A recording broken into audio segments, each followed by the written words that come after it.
பரலோகத்திலே வாசமாக இருக்கின்ற பிதாவே, இந்த நாளிலே கூட பிதாவாகி தேவனே, இந்த நாள் வரையும் இந்த புஸ்தகத்தை நாங்கள் அறிந்து கொள்வதற்கும் தெரிந்து கொள்வதற்கும் போதுமான பலனையும் ஆரோக்கியத்தையும் கொடுத்தீர். அதுக்காக நன்றி. தொடர்ந்து பிதாவே உங்களுடைய சகல சத்தியத்தையும் அறிந்து கொள்வதற்கு உதவி செய்வீராக. பிதாவாகி தேவனே, நீங்கள் பரிசுத்தர். அப்படிப்பட்ட அந்த பரிசுத்த ஞானத்தை அறிந்து உணர்ந்து கொள்வதற்கு உதவி செய்யும். இரக்கமுள்ள தேவனே, நீங்கள் நீதிபரராக இருக்கின்றீர். உங்கள் நீதியின் நியாயத்தையும் நாங்கள் அறிந்து கொள்வதற்கு உதவி புரிகிறோம். பிதாவாகி தேவனே, நீங்கள் ஒருவரே பரிசுத்தர். எப்பொழுதுமே நாங்கள் உங்களுக்கு உண்மையாக நன்றி உள்ளவர்களாக இருக்க உதவி செய்யும். பிதாவை கேட்கிற சகோதர சகோதரி ஆசீர்வதி வழிநடத்தும். சுற்றி இருக்கக்கூடிய ஒருவரையும் உங்களை அறிந்து கொள்வதற்கான ஞானத்தை அறிவை கொடுத்து வழிநடத்தும்படியாக உதவி செய்யும். குமாரன் இயேசுவின் நாமத்தினால கேட்கின்றோம் பிதாவை.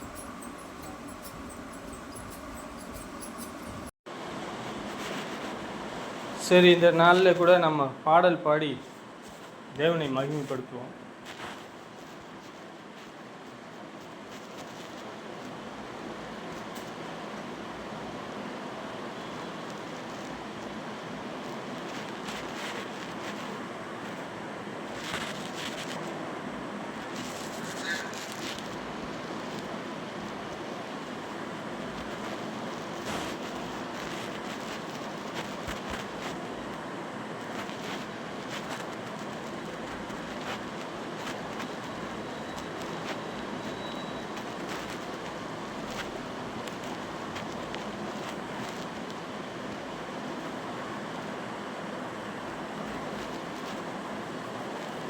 பாடல் எண் 90. தேவசாயல்லாக மாறி தேவனோடிருப்பேன், நானும் தேவனோடிருப்பேன். அந்த நாளும் நெருங்கிடுதே, அதிவிரைவாய் நிறைவேறுதே. அந்த நாளும் நெருங்கிடுதே, அதிவிரைவாய் நிறைவேறுதே. மண்ணின் சாயலை நான் களைந்தே தம் விண்ணவர் சாயல் அடைவேன், விண்ணவர் சாயல் அடைவேன். தேவசாயல்லாக மாறி தேவனோடிருப்பேன், நானும் தேவனோடிருப்பேன். பூமியின் கூடாரமென்றும் பலவீனமே அழிந்திடுமே. பூமியின் கூடாரமென்றும் பலவீனமே அழிந்திடுமே. கைவேலை அல்ல பொன் வீடு கண்டடைந்து வாழ்ந்திடுவேன், கண்டடைந்து வாழ்ந்திடுவேன். தேவசாயல் ஆக மாறி தேவனோடிருப்பேன், நானும் தேவனோடிருப்பேன். சோறுமுள்ளான மனிதன் சோதனையில் பலமடைய, சோறுமுள்ளான மனிதன் சோதனையில் பலமடைய. ஆற்றி தேற்றிடும் தேற்றளவாளன் ஆண்டவர் என்னோடிருப்பார், ஆண்டவர் என்னோடிருப்பார். தேவசாயல்லாக மாறி தேவனோடிருப்பேன், நானும் தேவனோடிருப்பேன். ஆவியின் தம் வசனமிதாய் ஆயத்தமாய் சேர்ந்திடவே, ஆவியின் தம் வசனமிதாய் ஆயத்தமாய் சேர்ந்திடவே. ஜீவன் எனது கிறிஸ்தேசு, சாவு எந்தன் ஆதாயமே, சாவு எந்தன் ஆதாயமே. தேவசாயல்லாக மாறி தேவனோடிருப்பேன், நானும் தேவனோடிருப்பேன். காத்திருந்து ஜெபிப்பதினால் கழுகு போல பறந்தெழும்பி, காத்திருந்து ஜெபிப்பதினால் கழுகு போல பறந்தெழும்பி, ஜீவ யாத்திரையோடி முடித்து ஜீவ கிரீடம் பெற்றிடுவேன், ஜீவ கிரீடம் பெற்றிடுவேன். தேவசாயல்லாக மாறி தேவனோடிருப்பேன், நானும் தேவனோடிருப்பேன். இந்த நேரத்தில் கூட இரண்டாவது ஜெபம் செய்து தரும்படியாக ஜீவன் சாம் மனோகர் அவர்களை கேட்டுக்கொள்கிறேன்.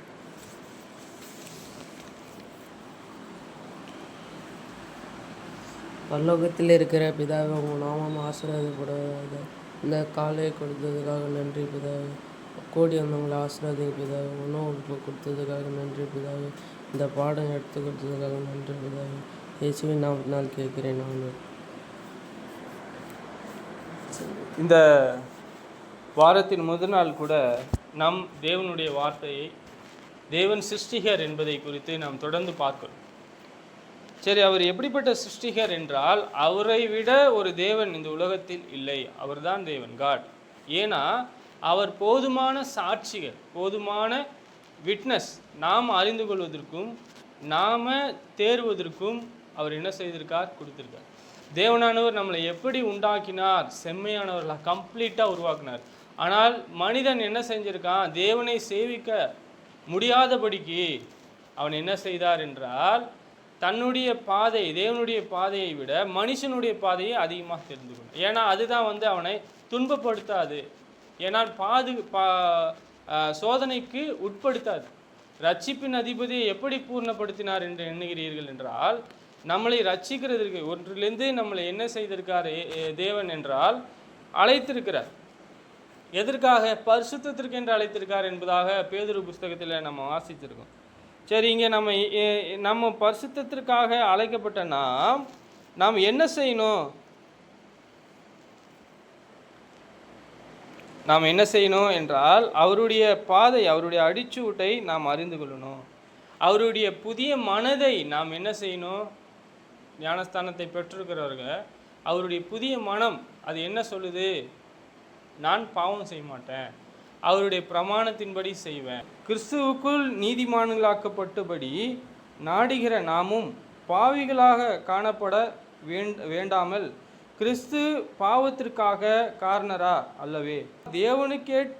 தேவனுக்கென்று பிழைக்கும்படி, யாரு? பவுல். நியாயப்பிரமாணத்திற்கு மரித்தேன். பிரமாணத்தில் கொண்டு பிரமாணத்தை என்ன செய்தார் என்றால் மரிச்சிருக்கார். அவருக்காக பிழைக்கல. இவர் யாருக்காக பிழைக்கிறாரு? தேவனுக்கென்று பிழைக்கும்படி என்ன செஞ்சார்? இயேசு கிறிஸ்துவினுடைய பிரமாணத்தில் வரும் பொழுது அவர் முன் செய்த பாவங்கள் அவர் அதை செய்யாதபடி இயேசு கிறிஸ்துக்காக மரித்தார். புரியுதுங்களா? இப்போ கிறிஸ்துவோடு கூட சிலுவையில் அறையப்பட்டேன். ஞானஸ்தானத்தில் அந்த கையினாலே செய்யப்படாத அந்த விருத்த சேதனம் நமக்குள்ளாக நாம் பெற்றுக்கொண்டிருக்கிறோம். அது என்ன விருத்த சேதனம் நம்ம பார்த்துருக்கோம். அது கையினாலே செய்யப்படுறது கிடையாது. மாம்சத்தின் முனித்தோலை கட் பண்ணி எறிகிறது கிடையாது. இது என்னவா இருக்குது அப்படின்னா, சர்க்கம்சைஷன் என்ன அப்படின்னா இருதயத்தில் நடக்குது. பழைய மனுஷனும் அவன் செய்கையும் நாம் பார்த்துருக்கோம். அவன் எவ்வளோ பொல்லாங்குள்ளவனாக இருக்கிறான். நம்ம பாவம் செய்வதற்காக நம்ம உலகத்திலே நம்ம கேட்டை நம்ம அனுபவிக்கிறதுக்கு எதுவாக இந்த உலகத்தை வைத்திருக்கிறான். சரி, நான் என்னவா இருக்கிறேன்? நான் பிழைக்க மாட்டேன், நான் எனக்காக பிழைக்க மாட்டேன்னு சொல்லி நான் என்னவா இருக்கிறேன்? நான் தீர்மானத்தை கொண்டிருக்கிறேன். தீர்மானம் எனக்கு, ஐ ஹாவ் ஒரு டிசிஷன் டினைட். ஓகே, நான் எதை நிதானிக்கிறேன் அப்படின்னா, கிறிஸ்துவோடு கூட சிலுவையில் அறையப்பட்டேன், ஆயினும் பிழைத்திருக்கிறேன். இனி நான் அல்ல, கிறிஸ்துவே எனக்குள் பிழைத்திருக்கிறார்.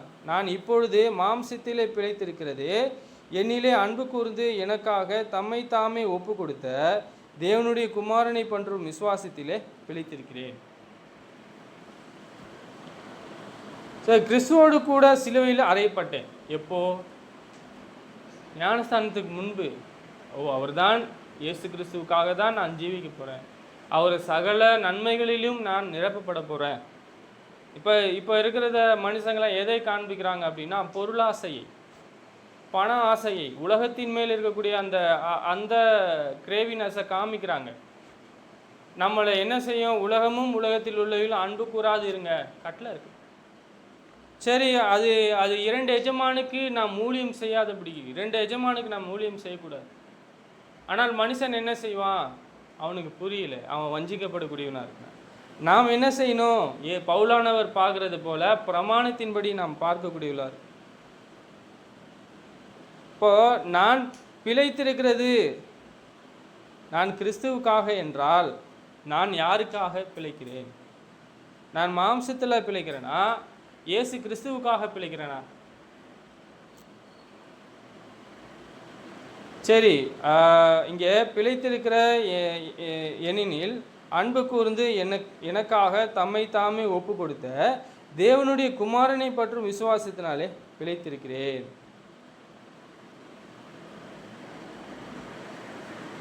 சரி, கொலோசியரில் நாம் பார்க்கும் பொழுது, ஏனெனில் நீங்கள் மரித்தீர்கள், உங்கள் ஜீவன் கிறிஸ்துவுடனே தேவனுக்குள் மறைந்திருக்கிறது.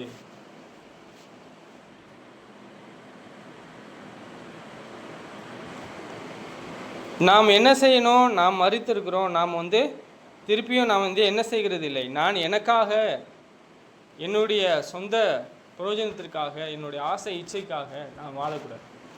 கர்த்தருடைய சித்தத்தை நாம் உணர்ந்து வாழக்கூடியவர்களாக, பிள்ளைகளாக, குடும்பமாக இருக்கணும். எபேசியர் 4:22 சொல்று, அந்தபடியே முந்தின நடக்கைக்குரிய மோசம் போக்கும் இச்சையினாலே கெட்டு போகிற பழைய மனுஷனை நீங்கள் களைந்து போட்டு சொல்றார். 23 சொல்றார், உங்கள் உள்ளத்திலே புதிதான ஆவி உள்ளவர்களாகி. புதிதாக ஆவினா இது என்ன? ஆவினா என்ன அப்படின்னா, இது ஏதோ பூமிகளை சுற்றி திரியக்கூடிய ஆவிகள் கிடையாது. இது என்ன அப்படின்னா, மனம், புதிதான மனம். இதை தான் முன்பு நான் பார்த்தேன். நான் அவருக்காக பிழைக்கல, நான் ஒரு தீர்மானத்தை வச்சிருக்கேன். என்னன்னா, நான் அவருடைய பிரமாணத்தை செய்வேன், அவர் அடிச்சூட்டை காண்பேன், அவருடைய ஒவ்வொரு பிரமாணத்தையும் சகோதரர் மேலே அன்பு கூறுவேன், பண ஆசை இல்லாதவனாக இருப்பேன், நீதியை செய்வேன், தயவு கொடுப்பேன், இரக்கத்தை காண்பிப்பேன், பரிசுத்தத்தில் நடப்பேன். இருக்கா இல்லையா? மத்தேயு 5ஆம் அதிகாரம் அதுதானே. பரலோக ராஜ்யம் யாருடையதுன்னு நினைக்கிறீங்க? இரக்கமுள்ளவர்கள் பாக்கியவான்கள், பரலோக ராஜ்யம் அவர்களுடையது. துன்மார்க்கர்களுக்கு அங்கே ஏதாவது இடம் இருக்குமா? ஏன்னா அவங்க போவாங்களா? தொடர்ந்து அப்படி மோசப்பட்ட இருதயம்தான் தொடர்ந்து இருக்குமானால், அவங்க எதன் மேலே எவ்வளோதான் பிரயாசப்பட்டாலும் அந்த பிரயாசம் விருதா. சரி, இங்கே சொல்கிறாங்க, அந்தபடி முந்தின நடக்கைக்குரிய மோசம் போக்கும் இச்சையினாலே கெட்டு போகிற பழைய மனுஷன் நீங்கள் களைந்து போடுவது என்பது அங்கிருந்து அதை புறம்பே தள்ளுவதாக. நம்மளுடைய உள்ளத்தில் எப்படிப்பட்ட ஞானம், மனம் இருக்கிறது? நான் பாவத்தை செய்யக்கூடாது என்கிற மனதை நாம் தொடர்ந்து நாம் பற்றிக்கொள்ள இருக்கிறோம். சரி, நாம் தொடர்ந்து நம்ம வேறு ஒருவருக்கு நம் இடரலாக இல்லை. நம்மளுடைய பிரயாசமும் எல்லாம் தேவனை பிரியப்படுத்த வேண்டியதாக இருக்கிறது. அதை தான் நம்மளுடைய பிரதான நோக்கம். தேவனை நாம் என்ன செய்யணும்? பிரியப்படுத்தணும். சரி, நாம் எப்படி உள்ளவர்களாக இருக்கணும்னு சொல்லி கொடுக்குறாரு. மெய்யான நீதியும் பரிசுத்தமும் தேவனுடைய சாயலாக சிருஷ்டிக்கப்பட்ட புதிய மனுஷனை தரித்து கொள்ளுங்கள். ஆனால் அவர்கள் புதிய மனுஷை தரித்து கொண்டு இருக்கிறாங்க. பல ஆண்டுகளாக கிறிஸ்துக்குள்ளாக இருக்கிறாங்க சில சபையில். ஆனால் எப்படிப்பட்ட இருதயம் தொடர்ந்து இருக்கு? மோசப்பட்ட இருதயம் தான் காணப்படுகிறது. மோசப்பட்ட இருதயம் அது என்ன செய்கிறது? பிறனை வஞ்சிக்கிறாங்க. சில பேரை வஞ்சிக்கிறதுக்கு ஏதுவாக இருக்கிறாங்க. அது நலமான இருதயம் அல்ல. ஒருவருக்கொருவர் நாம் அழைக்கப்பட்டதற்கு காரணம், நாம் சபையானது தேவனான கட்டமைத்தது காரணம் பக்தி விருத்தி உண்டாவதற்கு. பக்தி விருத்தி அப்படின்னா இயேசு கிறிஸ்துவுக்குள்ளாக நாம் 30ஆகவும் 60ஆகவும் 100மாக நாம் கனிகளை கொடுக்கக்கூடியவர்களாக இருக்கணும். நாம் பலனை பெற்றுக்கொள்ளக்கூடியவர்களாக இருக்கணும். ஆனால் இப்போ இருக்கக்கூடிய சகோதரர்கள் என்ன செய்கிறாங்க அப்படின்னா, மோசம் போகுதெல்லாம் ஒன்றும் இல்லை, சாத்தானை நாம் ஜெயம் கொள்ளுவோம், அவனுடைய கிரியைகளை நாம் ஜெயம் கொள்வோம், தன் மேலே என்னவா இருக்கிறாங்க, தொடர்ந்து நம்பிக்கையாக இருக்கிறாங்க. இங்கே அப்படி இருக்கிறதுனால என்ன ஆயிற்று அப்படின்னா, பீலையாம் போனதை போல இவர்களும் என்ன ஆயிட்டாங்க, போயிட்டாங்க.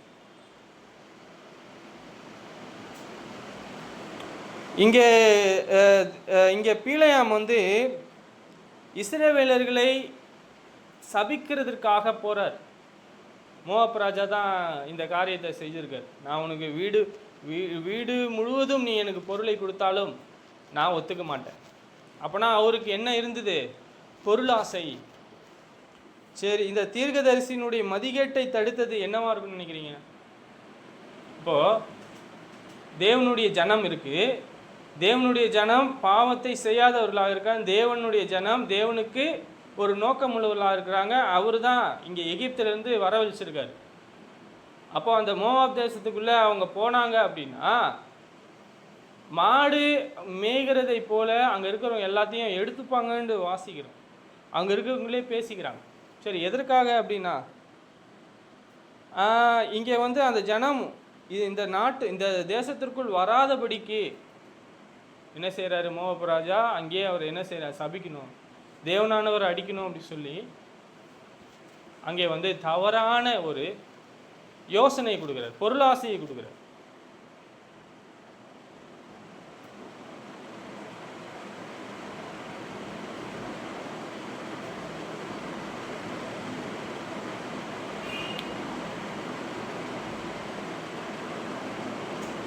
இங்கே பாருங்க, எகிப்து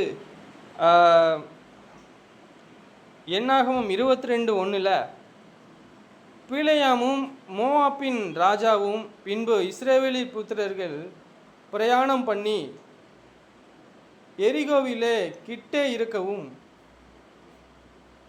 யோர்தானுக்கு இக்கரையிலே யோவாப்பின் சமனான வெளியிலே பாளையம் இறங்கினார். இஸ்ரவேல் மோவாப்பிற்கு செய்த யாவையும் சிப்ரோனின் குமாரனாகிய பாலாக் கண்டான். ஜனங்கள் ஏலாமாயிருந்தபடியால் மோவாப்பை மிகவும் பயந்து இஸ்ரவேல் புத்திரர் நிமித்தமும் கலக்கம் அடைந்தது. மீதியாரின் மூப்பரை நோக்கி, மாடு வெளியில் புல்லை மேய்கிறதைப் போல இப்பொழுது இந்த கூட்டம் நம்மை சுற்றும் இருக்கிற யாவையும் மேய்ந்து போடும் என்றான். அக்காலத்திலே சிப்ரோனின் குமாரனாகிய பாலாக் மோவாப்புக்கு ராஜாவாக இருந்தான். அவன் போயாரின் குமாரனாகிய பீலையாமையும் அழைத்து வரும்படி தன்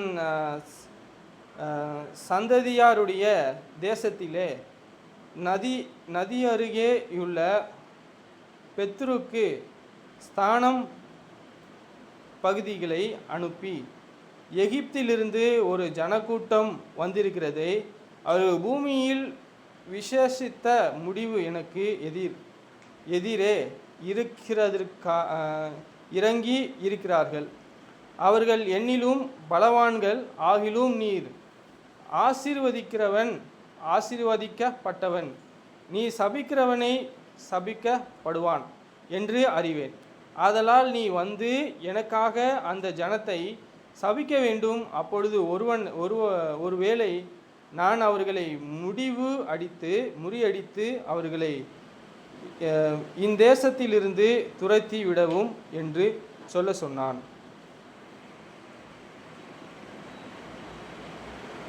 இங்கே தொடர்ந்து என்ன பார்க்குறோன்னா, இஸ்ரவேலர்கள் எகிப்திலிருந்து வராங்க. தேவன் அவங்கள அழைச்சிருக்காரு, வராங்க. இங்கே சமனான வெளியில் போகும்போது மூப்பர் இடத்தை பேசுகிறாங்க. அவங்க என்னன்னா, இவங்க உள்ளே வந்தாங்கன்னா அங்கே இருக்கிற மாடுகள் புல்லை மேய்கிறதை போல நம் தேசம் ஆகிவிடும். அதனால் பாலாக்கு என்கிற தீர்க்கதரிசிக்கிட்ட போய் பேசுகிறாங்க. அவர் சொல்கிறாரு, நீ சபிக்கிறவனை சபிக்கப்படுவான், நீ ஆசீர்வதிக்கனே ஆசீர்வதிக்கப்படுவான். நீ எனக்காக என்ன செய்யணும்னா சபிக்கணும் அவங்க. ஆனால் தேவனானவர் அப்படி விடல.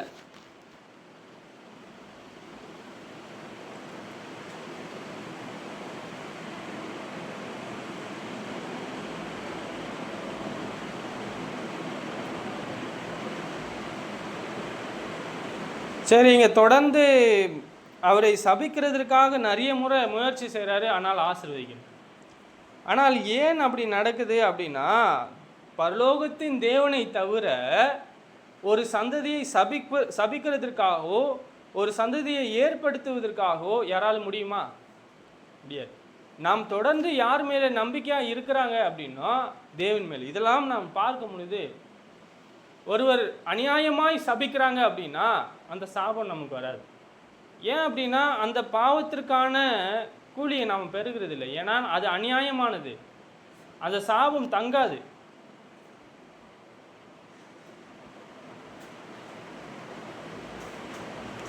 சரி, இங்கே ஒரு தீர்க்கதரிசியினுடைய மதி கேட்டினா ஃபூலிஷ்னஸை யார் கெடுக்கிறாங்க அப்படின்னா, உடனே கர்த்தர் கழுதையின் வாயை திறந்தார், அது பீலேயாமை பார்த்து, நீ என்ன இப்பொழுது 3 தரம் அடிக்கும்படி நான் உமக்கு என்ன செய்தேன் என்றது.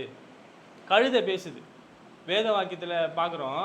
அது தீர்க்கதரிசி அவங்கள சபிக்கிறதுக்காக போகிறாரு. கழுதையில் என்ன சொல்கிறாரு அப்படின்னா, என்னை 3 தடவை அடிச்சிட்டிங்க. இதோட 3 தடவை கழுதை சொல்லுது, 3 தடவை அடிச்சிட்டிங்க. ஏன் நீங்கள் அடிக்கிறதுக்கு நான் என்ன பண்ணேன்னு கேட்கு. அப்பொழுது பீலேயாம் கழுதையை பார்த்து, நீ என்னை பரியாசம் பண்ணி கொண்டு வருகிறாய், என் கையிலே ஒரு பட்டயம் மாத்திரம் இருந்தால் இப்பொழுதே உன்னை கொன்று போடுவேன் என்றார். அந்த பீலேயாம் இருக்கார் இல்லையா, அவருடைய கழுதை பேசுது. இப்போ மட்டும் என்கிட்ட தொடர்ந்து பேசிகிட்டு இருக்காரு, கழுதைக்கிட்ட தான் பேசுகிறாரு. ஆனால் அந்த மனுஷனுக்கு புரியல. கழுதை பேசுதே, ஏன் பேசுது? நம்ம என்ன செய்கிறோம்? நாம் தவறு செய்கிறோமே, கர்த்தருடைய பிள்ளைகளுக்கு விரோதமாக நம்ம சாபத்தை கொடுக்கறதுக்கு போகிறோமே, அந்த அறிவு இல்லை. கழுதை பீலேயாமை நோக்கி, நீர் என்னை கை கொண்ட காலம் முதல் இந்நாள் வரைக்கும் நீர் ஏறின கழுதை நான் அல்லவா? இப்படி உமக்கு எப்பொழுதாகிலும் நான் செய்தது உண்டா என்று அதற்கு அவர் இல்லை என்றார். திருப்பியும் பேசுகிறார். தொடர்ந்து இந்த கான்வர்சேஷன் நடந்து கொண்டே இருக்கு. என்ன செய்தது? நீங்கள் என்னை எப்போ பிடிச்சிங்களோ அதிலிருந்து நான் இது மாதிரி ஏதாவது தடை செஞ்சுருக்கேனா, போகாதபடிக்கு நான் ஏதாவது பண்ணியிருக்கேனா? அப்பொழுது கர்த்தர் பீலேயாமின் கண்களை திறந்தார். வழியிலே நின்று உருவின பட்டயத்தை தம்முடைய கையிலே பிடித்திருக்கிற கர்த்தருடைய தூதனை அவன் கண்டு தலை குனிந்து முகங்குப்புற விழுந்து பணிந்தான். என்ன செய்கிறாரு? பணிந்துகிற, தலை குப்புற விழுந்து பணிந்து. யார் நிற்கிறா? அவருக்கு எதிர்த்த மாதிரி உருவின பட்டயத்தை கத்தி இருக்கு இல்லையா, வாள், அதை உருவி கையில் எப்படி வச்சுட்டு இருக்கார். நீ வந்தார்னா அவர் என்ன செஞ்சிருவாருன்னா கொண்டு போட்டுருவார். ஆனால் அவர் கொல்லப்படாதபடிக்கு அங்கே காப்பாற்றினது யார்? கழுதை. அதை பார்த்து செவுத்தோடு சேர்த்து அப்படியே தேய்ச்சிட்டு போயிடும். கழுதை போக விடாது, அடிப்பார், 3 தடவை அடிப்பார். அப்போ தான் கழுதை பேசுது. அப்புறம் இங்கே யார் இருக்கிறா அப்படின்னு சொல்லிட்டு கர்த்தரானவர் அவருடைய கண்ணை திறந்த பின்பு சொல்கிறாரு, கழுதை என்னை கண்டு இந்த 3 தரம் எனக்கு விலகி எனக்கு விரோதமாக இந்த இருந்த தலையால் இப்பொழுது நான் உன்னை கொன்று போட்டு கழுதையை உயிரோடு வைப்பேன் என்றார். அப்பொழுது பீலேயாம் கர்த்தருடைய தூதனை நோக்கி, நான் பாவம் செய்தேன், வழியிலே நீர் எனக்கு எதிராக நிற்கிறதை அறியாதிருந்தேன். இப்பொழுதும் உமது பார்வைக்கு இது தகாததா இருக்கும், ஆனால் நான் திரும்பி போய்விடுகிறேன் என்றார். இந்த ஒரு கழுதையானது அவருக்கு என்ன பாடத்தை சொல்லி கொடுக்குது அப்படின்னா, நாம் யாருடையவர்களாக இருக்கிறோம்? அழைக்கப்பட்டவர்களாக இருக்கிறோம். புரியுதுங்களா? நாமோ அவர் பணத்தை ஆசைப்பட்டதை போல உலகை பொருளை ஆசைப்பட்டு இஸ்ரவேல் ஜனங்களை சபிக்கிறதற்காக வந்திருக்கார். சபிக்கிறார். ஆனால் தேவன் அவர்களுக்கு என்ன செய்யலை அப்படின்னா அனுமதி கொடுக்கும்.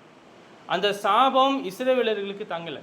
அதனால சில என்ன செஞ்சிருவாரு, கடைசியாக சில யோசனையை கொடுத்து இஸ்ரவேலர்களை அழிக்கும்படியாக செஞ்சிருவார்.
இங்கே நாம் என்ன பார்க்குறோம் அப்படின்னா,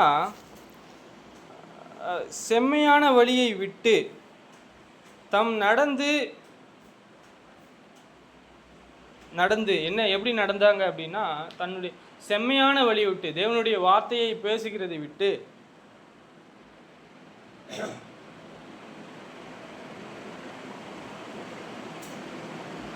செம்மையான வழியை விட்டு தப்பி நடந்து பேயாரின் குமாரனாகிய பீலையாமின் வழியை பின்பற்றி போனவர்கள் அவன் அநீதியின் கூலியை விரும்பி தன்னுடைய அக்கிரமத்தின் நிமித்தம் கடிந்து கொல்லப்பட்டான். பேசாத மிருகம் மனுஷர் பேச்சை பேசி தீர்க்கதரிசியினுடைய மதிகேட்டை தடுத்தது. சரி, நம்ம இங்கே என்ன பார்க்குறோம் பாருங்க. செம்மையான வழியை விட்டு, எது செம்மையான வழி? இவங்களுக்கு என்னவாக இருக்கும்? இவங்களுக்கு ஆபத்து இருக்கு. நம்ம எங்கே பார்க்குறோன்னா, யூதா புஸ்தகம் 1:11 இவர்களுக்கு ஐயோ, இவர்கள் காலினுடைய வழியில் நடந்து பீலியாமை கூலிக்காக செய்த வஞ்சகத்திலே விரோதம் தேடி கேரா எதிர்த்து பேசின பாவத்திற்குள்ளாகி கொண்டிருப்பார்கள். சரி, இங்கே தன்னுடைய அக்கிரமத்தின் நிமித்தம் கடிந்து கொள்ளப்பட்டான். யாரு? பீலியாம். எப்படி பாருங்க, பேசாத மிருகம் மனுஷர் பேச்சை பேசி. ஏதாவது ஒரு மிருகம் பேசுமா? பேசாது. நாயாக இருந்தால் குலைக்கும், மாடாக இருந்தால் கத்தும். இங்கே கழுதை என்ன செய்யுது? பேசுது.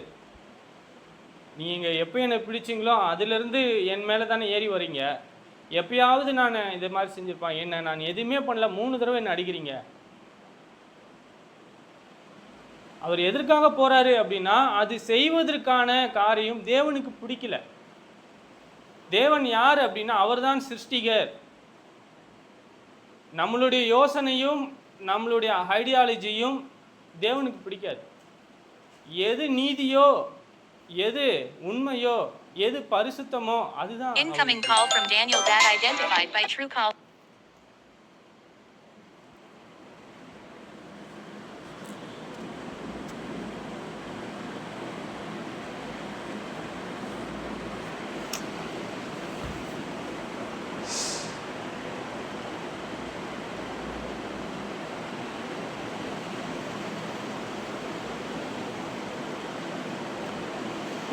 இங்கே வந்து நம்ம என்ன செய்கிறோம் அப்படின்னா, அவர் பீலையாம் பாவத்தை செய்வதற்காக விரைந்து போகிறார். அப்படி போகக்கூடாது. நீதியின்படியாக வாழக்கூடியவர்களாக இருப்போமானால் என்ன செய்யணும்? பாவத்தை செய்யாமல். எபிரேயர் புஸ்தகம் 3:13 உங்களிலே ஒருவனாகிலும் பாவத்தின் வஞ்சனையினாலே கடினப்பட்டு போகாதபடிக்கு இன்று எண்ணப்படும் நாளளவும் ஒருவருக்கொருவர் நாள்தோறும் புத்தி சொல்லுங்கள்.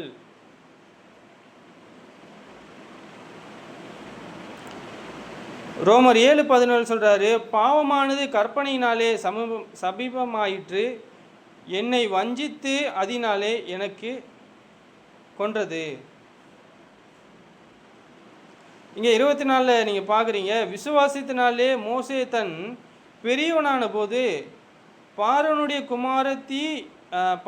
குமாரத்தி மகன் என்பதை வெறுத்து அநித்தியமான பாவ சந்தோஷங்களை அனுபவிப்பதை பார்க்கிலும் தேவனுடைய ஜனங்களோடு துன்மார்க்கத்தை அனுபவிப்பதை தெரிந்து கொண்டு, துன்பத்தை அனுபவிப்பதை தெரிந்து கொண்டு. அவர் எதற்காக? மோசையானவர் சிறுபிள்ளையிலேருந்து என்ன செய்யப்பட்டிருக்காரு அப்படின்னா, பார்வோனுடைய அரண்மனையில் பார்வோனுடைய மகள் அவள் என்ன செய்கிறாங்க? எடுத்து வளர்க்குறாங்க. புரியுதுங்களா? அவர் இப்போது எகிப்தினுடைய சகல காரியங்களிலும் கல்வியிலும் தேர்ந்தவர். அவர் அங்கேயே இருந்தார்னா நிம்மதியாக இருக்கலாம் சொல்கிறாரு. அதெல்லாம் அவருக்கு பிடிக்கல. உண்மையாக இருப்பது தான் அவர் என்ன செஞ்சிருக்காரு? தெரிந்து கொண்டிருக்கார்.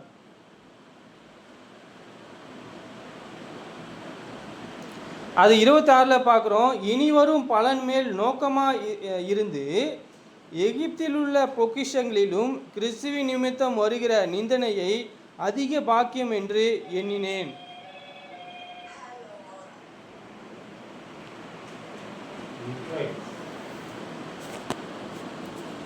இனி வரும் பலன் மேல் நமக்கும் என்ன இருக்கிறது, என்ன காணப்படும் என்றால், நாமும் இயேசு கிறிஸ்துவோடு உடன் சுதந்திரராக இருப்பதற்கு ஆயத்தமாக இருக்கிறோமா? நாமளும் இயேசுவோடு சுதந்திரித்துக் கொள்வதற்கான சிந்தையும் அறிவும் அந்த காரியங்கள் நம்மிடத்தில் இருக்கிறது.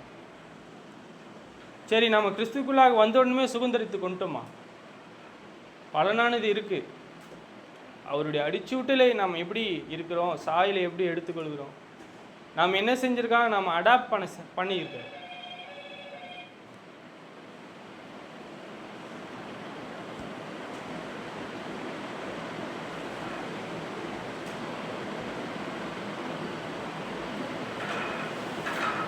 இங்கே நம்ம என்ன செய்கிறோன்னா, நாம் வந்து மேலான பலன் மேல் நோக்கமாக இருந்து இங்கே பாருங்கள், அந்தபடியே முந்தின நடக்கைக்குரிய மோசம் போக்கும் இச்சையினாலே கொண்டு கெட்டு போகிற பழைய மனுஷனை நீங்கள் கலைந்து விட்டு நாம் என்ன செய்யணும்? நீதி உள்ளவர்களாக இருக்கணும்.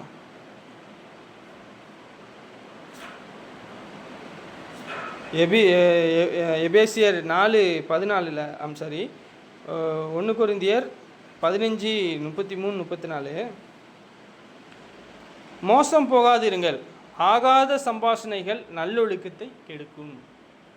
உங்களுக்குள்ளாக ஏதாவது ஒரு ஆகாத சம்பாஷணை, தேவையில்லாத ஒரு கர்த்தருடைய சித்தம், அவருடைய பாதை, இயேசு கிறிஸ்துவின் அடிச்சூடு, அவருடைய இருதயம், அவருடைய வார்த்தையை தவிர வேறு அதாவது இருந்ததுனால் அது என்னவா இருக்குது? ஆகாத சம்பாஷணை. நீங்கள் பாவம் செய்யாமல் நீதிக்கேற்ற வழி விழித்து கொண்டு தெளிந்த புத்தியுள்ளவர்களாயிருங்கள். சிலர் தேவனை பற்றிய அறிவில்லாது இருக்கிறார்களே, உங்களுக்கு வெட்கமுண்டாக இதை சொல்கிறேன்.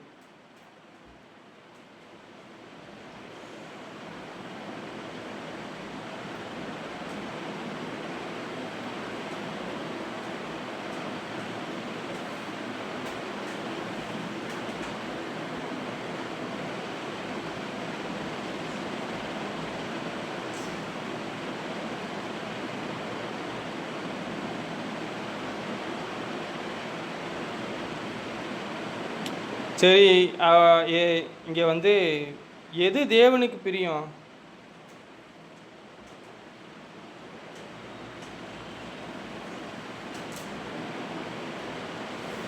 இங்கே எரேமியா 23:27 வரையும் பார்க்கலாம். என் ஜனத்தின் பிதாக்கள் பாகாலி நிமித்தமும் என்னை என் நாமத்தை மறுதலித்து போல இவைகள் தங்கள் அலையாருக்கு விசாரிக்கிற தங்கள் சோம்பலானவர்களினாலே என் நாமத்தை அவர்கள் மறக்கும்படி செய்ய பார்க்கிறார்கள். அவர்கள் இஸ்ரவேலினுடைய வழிகளை தேவனுடைய வழிகளை இங்கே இருக்கக்கூடிய ஜனங்களும் சரி, வழிநடத்தக்கூடியவர்களும் சரி என்ன செய்ய பார்க்குறாங்க? தவறாக வழிநடத்த பார்க்குறாங்க.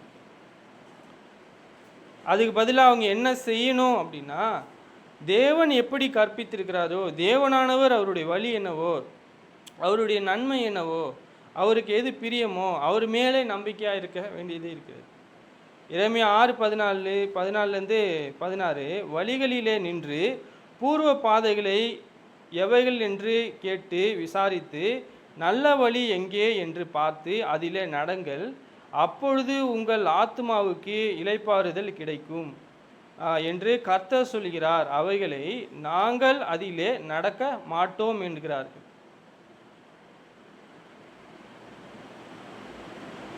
இங்கே நம்ம அவங்களுக்கு என்ன செய்ய சொல்கிறாரு? பூர்வ பாதை என்ன, அவங்களுடைய பிதாக்கள் எப்படியாக நடந்தாங்க, நிறைய தடவை பாவம் செஞ்சிருங்க, நீதியான வழி என்ன, பூர்வ பாதை எவன் என்று கேட்டு விசாரித்து நல்ல வழிகளை எங்கே என்று பார்த்து அதில் நடவுங்கள். வேறு எதுவும் கேட்கல. இதை பாருங்கள், 1 யோவான் 3:7 பாருங்கள். பிள்ளைகளே, நீங்கள் ஒருவராலும் வஞ்சிக்கப்படாதீர்கள். நீதியை செய்கிறவன் அவர் நீதியுள்ளவராக இருக்கிறது போல தானும் நீதியுள்ளவனாக இருக்கிறான். நாம் என்னவாக இருக்கிறோம்? நம்மளுடைய பிதாவானவர் நீதி உள்ளவராக இருக்கிறார். நாமளும் என்ன செய்யணும்? நாமளும் நீதி உள்ளவர்களாக இருக்க வேண்டியது இருக்கு. நாம் என்னவா இருக்கக்கூடாது அப்படின்னா, வஞ்சிக்கப்படக்கூடாது. ஏமாற்றக்கூடியவர்கள், தவறான உபதேசத்திற்கு, நாம் வஞ்சிக்கக்கூடிய உபதேசத்திற்கு செவி கொடுக்காமல் நீதியின் பாதைக்கு நாம் செவி கொடுக்க வேண்டியது. கொலோசியர் 2:8 அவருக்கு ஞானம் அறிவு என்பவர்களாகிய பொக்கிஷங்கள் எல்லாம் அடங்கியிருக்கிறது. சரி, யார் மேல் தேவ கோபாக்கினை வரும்? தேவனுடைய பாதையிலே நடக்கிறவங்களா, அவருக்குள் ஞானம் அறிவு என்பவர்களாகிய பொக்கிஷங்கள் அடங்கி இருக்கிறதை அறிந்து கொள்ள விரும்புகிறவர்களுக்கா, பழைய மனுஷனுடைய செய்கைகள் இருக்கக்கூடியவர்களுக்கா? சரி, இங்கே பாருங்க, யார் மேல் கோபம் வரும்? எபேசியர் 5:6 இப்படிப்பட்டவைகளின் நிமித்தமாக கீழ்ப்படியாமையினால் பிள்ளைகள் மேல் தேவ கோபாக்கினை வருவதால் ஒருவனும் உங்கள் வீண் வார்த்தைகளினாலே மோசம் போகாதபடிக்கு எச்சரிக்கையாக இருங்கள்.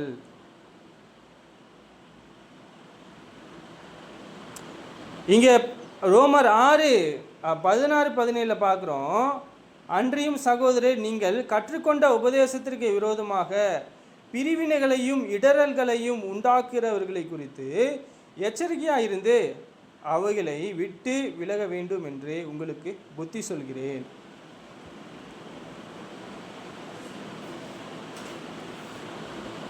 சரி, இங்கே ரோமர் 1:10 சொல்கிறாரு, நம்ம எதிலெல்லாம் விலகணும்?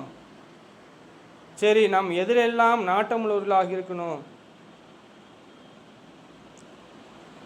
என் மகனே, பாவிகள் உங்களுக்கு நயம் காட்டினாலும் நீ சம்மதியாதே.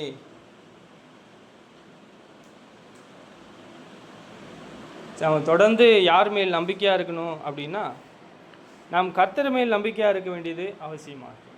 சரி, இந்த நேரத்திலே நாம் கர்த்தருடைய சரீரத்தை நினைத்து பார்க்க வேண்டியது. அவருடைய சரீரம் எப்படிப்பட்டது?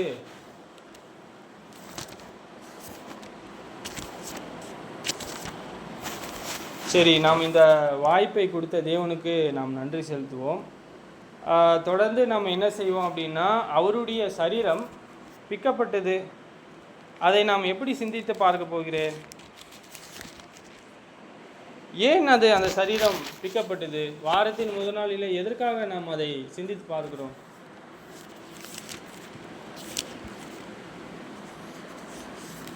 இது யாருக்கு அப்படின்னா, கர்த்தருக்குள்ளாக வந்து ஞானஸ்தானம் பெற்று இருக்கிறவர்களுக்கு.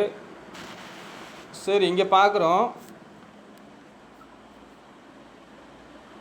ஸ்தோத்திரம் பண்ணி அதை பிட்டு நீங்கள் வாங்கி பூசுங்கள், இது உங்களுக்காக பிற்கப்படுகிற என்னுடைய சரீரமாக இருக்கிறது, என்னை நினைவு கூறும்படி இதை செய்யுங்கள் என்றார்.